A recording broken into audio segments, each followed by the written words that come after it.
ইসলামী শরীয়ত বিজ্ঞান ও প্রযুক্তিকে সবসময় উৎসাহিত করে, কেননা পবিত্র গ্রন্থ আল কোরআন সে নিজেই একটি বিজ্ঞান ও মানুষের দিক নিদর্শন। এ বিষয়ে ফরাসি বিজ্ঞানী Morris Bucaille the Quran and science নামে একটি বিখ্যাত বই লেখেন।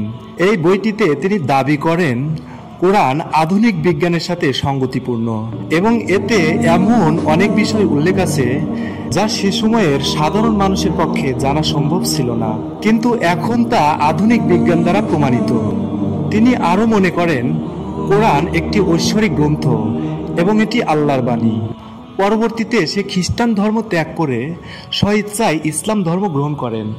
বর্তমানে বিশ্বব্যাপী আলোচিত একটি বিষয় হল আর্টিফিশিয়াল ইন্টেলিজেন্ট বা কৃত্রিম বুদ্ধিমত্তা। এআই ইসলামে ততক্ষণ পর্যন্ত গ্রহণযোগ্য হবে যতক্ষণ পর্যন্ত এটা শরীয়ত সম্মত।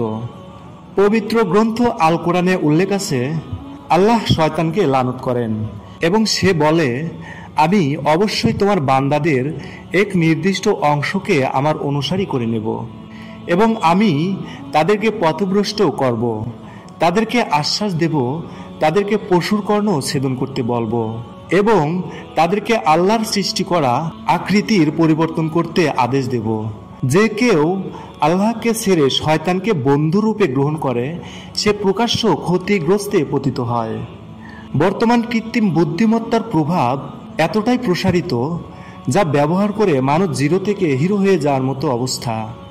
কখনো মানুষ থেকে জানোয়ার, জানোয়ার থেকে মানুষ, আবার কখনো পুরুষ থেকে মহিলা, মহিলা থেকে পুরুষ। বর্তমান পৃথিবীতে অবস্থিত সমস্ত জীবের বিকৃত আকার তৈরি করতে সক্ষম এআই, যা দেখতে আল্লাহর তৈরি করা জীবের মতো একই রকম।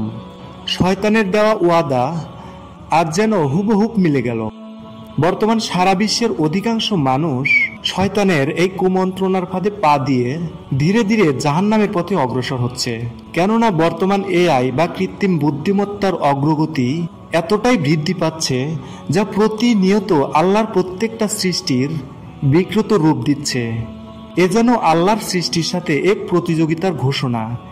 এবার আপনার কাছে প্রশ্ন, আল্লাহর সাথে সরাসরি প্রতিযোগিতায় লিপ্ত হওয়ার শেষ পরিণতি কি হতে পারে?